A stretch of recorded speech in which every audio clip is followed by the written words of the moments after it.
Para poder crear un sistema de gestión óptimo, para pasar challenge o para operar capital propio o ajeno, es primordial preparar el sistema o el ecosistema, mejor dicho, antes de implementar maneras y formas de operar. ¿Qué más da contar con la mejor maquinaria, el mejor arsenal, la mejor ingeniería de gestión porcentual si al final la mesa en la que vas a colocar todas esas herramientas, toda esa maquinaria, es una mesa que tambalea, que no es fija, que no es firme?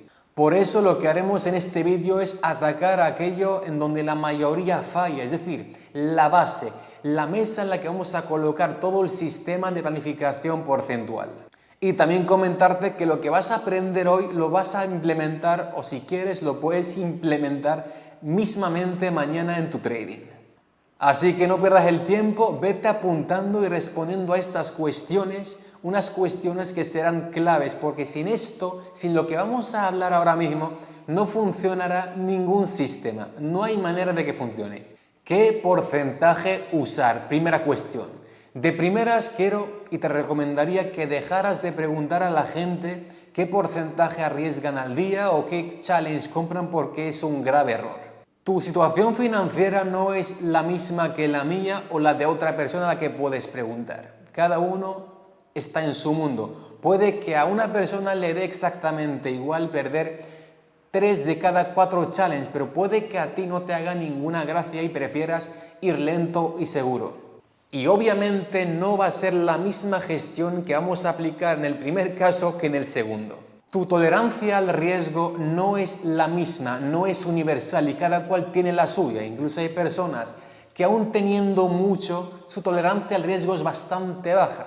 Por eso vemos que hay personas que no hacen trading, simplemente prefieren invertir, aunque podrían hacerlo perfectamente y poseen capital para hacerlo, porque su tolerancia al riesgo es muy baja. E incluso dentro de la gente que tolera bastante poco hay personas que prefieren hacerlo en activos de bajo riesgo, por ejemplo renta fija.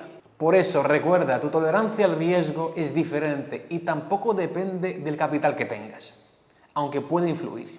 Otro punto es que no tienes los mismos objetivos o metas que todo el mundo, aunque en internet, en redes parece que todo el mundo busca lo mismo, no es verdad. ¿Y en qué influye? Bueno, pues en la velocidad, también en el capital que vamos a usar y también en la gestión que vamos a aplicar. No es lo mismo. No es lo mismo quien quiere fondear una cuenta o dos y ya está, que alguien que quiere optar o quiere conseguir fondearse con un capital bastante grande y encima en menos tiempo asumiendo ese extra de riesgo. O sea, no es lo mismo, no hay color. El segundo punto para montar esa mesa fija con la que vamos a trabajar es responder la siguiente cuestión, y es ¿cuál es la frecuencia de trading? Supongamos que son 4, pues esta persona no arriesga un 1%, arriesga un 4% por jornada, que es totalmente diferente. No, pero es que yo, si toco TP es un 2% más, arriesgas nuevamente un 4%. Ese riesgo que asumes por jornada. Da igual los TPs que toques, da igual los stop loss que toques, que pueden ser como máximo 4, pero es así como funciona. Y este punto me hace un poco de gracia porque suele pasar desapercibido, y es que es más importante a veces la frecuencia que el porcentaje que arriesgas al día. Es decir, si por lo que sea, imagínate el caso, ¿no? Un caso bastante curioso, que lanza 100 operaciones al día. Esa persona arriesga más del 100% de su capital cada día, cada jornada, que sería lo mismo que arriesgar un 10% en 10 trades, pero lo importante es la frecuencia. La frecuencia es clave, y si tienes ganas de planificar óptimamente una gestión, responde esta pregunta: ¿cuál será tu frecuencia al día? El tercer punto es qué lotes usar o el tamaño de la posición. Si lanzas un trade y ves que tu mano empieza a sudar o no dejas de mirar el gráfico a cada rato, seguramente estás entrando con más lotaje del que deberías, en un 90 y mucho por ciento. Bájale el riesgo o cierra la posición inmediatamente. Eso sería lo que te diría yo si fueras mi alumno. Si no lo haces porque crees que así tardarás menos en fondearte, estás pensando con avaricia. Cómprate un challenge más pequeño haciendo exactamente lo mismo, demuestra que sabes hacerlo y deja que el proceso te lleve a ese punto. Deja que todo fluya. De hecho, aquí te lo explico más a fondo sobre los factores que realmente te harán ser rentable. Tercera cuestión, ¿qué hacer en una mala racha? Porque es algo inevitable, pasará tarde o temprano. Vale, pero fijaos como la pregunta real que preguntan la mayoría no es qué hacer ante una mala racha. Lo que realmente quieren saber es qué tengo yo que hacer para recuperar la cuenta cuanto antes y estar en positivo.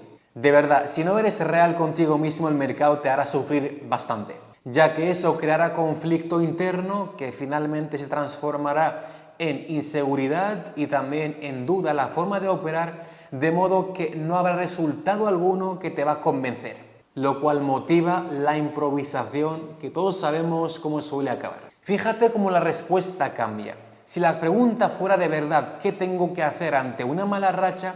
Lo que te podría recomendar, por ejemplo, es bajar el riesgo, bajar la exposición, por ejemplo, a la mitad de riesgo. Es decir, adoptando una actitud de permanecer más que exponerse. Es decir, vale más estar en el trading, estar en el negocio, que el hecho de exponerte a mayor riesgo. Fíjate que si no buscas recuperar con ansias, aún tocando stop loss, no te afectará casi en nada, porque en condiciones normales solías perder más de eso. Si tu operativa, incluyéndote a ti, sois rentables, es cuestión de tiempo que acabéis en positivo, pero sobre todo con más confianza y vuelta a empezar. La principal clave de la gestión es quitar la presión. Si quitamos la presión, manejar el capital no va a ser tan complicado.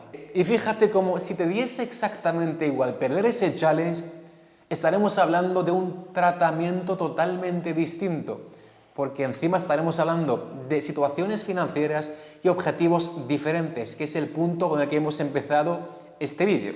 Y finalmente la cuarta cuestión, y es el tema de sobreoperar. ¿Cómo dejar de sobreoperar? Curiosamente, con una respuesta tan sencilla y tan simple como dejando de hacerlo, dejando de darle al botón de operar. El problema no es cómo hacerlo, la cuestión es ser consciente de lo que estás haciendo. Si tienes que meditar, meditas, si tienes que hacer ejercicio antes de operar, también lo haces. Lo que sea, la cuestión es que lo que sea que estés haciendo te ayude a hacerlo. La idea, la clave, el corazón de todo es ser consciente de ti mismo en ese momento. Sobre todo, ser consciente de que no eres tú cuando sobreoperas, porque normalmente una acción correcta surge, se cocina en el cerebro y pasa a la acción, planificación. Pero cuando sobreoperas, primero actúas, primero lanzas posiciones y luego tratas de convencer a tu cerebro de que lo que haces es correcto. Por ejemplo, 5 pips más a mi favor y cerramos la posición. Con que llega a este punto, cierro y lo dejo. Es decir, está ocurriendo el proceso inverso. La clave sencillamente es ser consciente. Bueno, es sencilla pero cuesta, al principio cuesta. Pero la clave es esta, ser consciente de lo que sientes en el momento en el que estás operando. Si son 2 horas siendo consciente. Siendo consciente va a ser complicado que tomes una acción que esté fuera de tu planificación. Y listo, mi gente, si quieres quedarte con un resumen, resumen no, mírate todo el vídeo, pero si quieres quedarte con un resumen para cerrar lo que hemos contado, ten en cuenta que la gestión tiene más que ver con la disciplina que con los números, y de ahí partimos.